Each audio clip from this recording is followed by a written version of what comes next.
নমস্কার বন্ধুরা, আপনাদের সবাইকে আমাদের সৈনিক হোমস্টের বাংলা চ্যানেলে স্বাগত।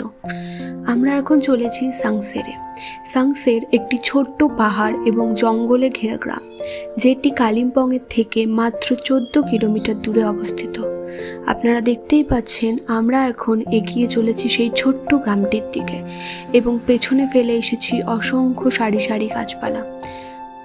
আমরা এখন এসেছি কাঞ্চনজঙ্ঘা ভিউ হোমস্টেতে। পথটি হলো হোমস্টেতে যাওয়ার প্রবেশ পথ।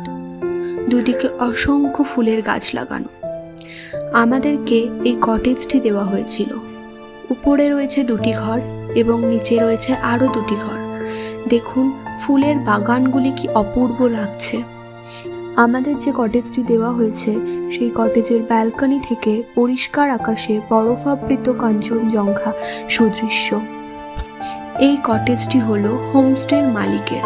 তিনি সপরিবারে এখানেই থাকেন এবং এখানেই ছিল আমাদের খাবার কক্ষ।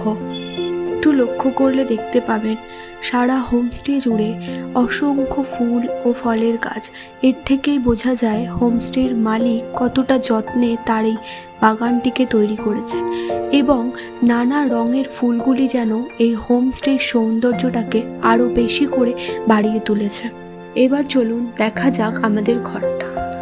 সিঁড়ি দিয়ে উপরে উঠলেই আপনারা দেখতে পাবেন 2টি ঘর রয়েছে।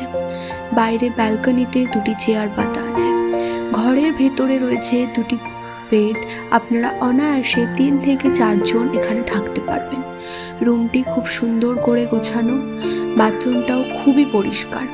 বাইরে ব্যালকনিতে দাঁড়ালে আপনারা দেখতে পাবেন বরফে ঢাকা কাঞ্চনজঙ্ঘা। এরপর আমরা কিছুক্ষণ হোমস্টের সৌন্দর্য, ফুলের বাগান, পাখির কলতান অনুভব করার পর চলে গেলাম দুপুরের খাবার খেতে। খাবার খেয়ে আমরা বেরিয়ে পড়লাম হোমস্টের আশপাশটা ঘুরে দেখতে। মনোমুগ্ধ করা পরিবেশ এবং পাখির গান শুনতে শুনতে কখন যে সন্ধে হয়ে এলো বুঝতেই পারলাম না।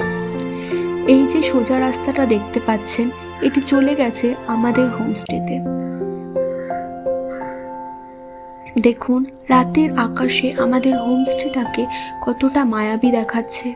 রাতেও আমরা সুস্বাদু খাবার খেয়ে অনেকটা ক্লান্তি এবং ভালো লাগা নিয়ে ঘরে ফিরলাম।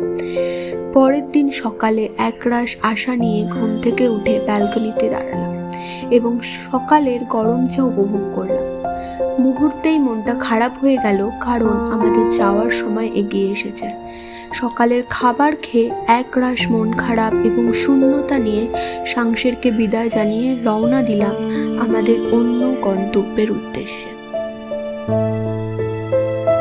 আপনারাও যদি ভারতের বিভিন্ন জায়গা ঘুরে দেখতে চান এবং তার সাথে সাথে সেখানকার স্থানীয় মানুষদের জীবনযাত্রা, আদব কায়দা, স্থানীয় ইতিহাস, স্থানীয় খাবার, ট্রেকিং, হাইকিং প্রভৃতি অভিজ্ঞতা অর্জন করতে চান, তাহলে উপরে দেওয়া নাম্বারে আমাদের সাথে যোগাযোগ করতে পারেন।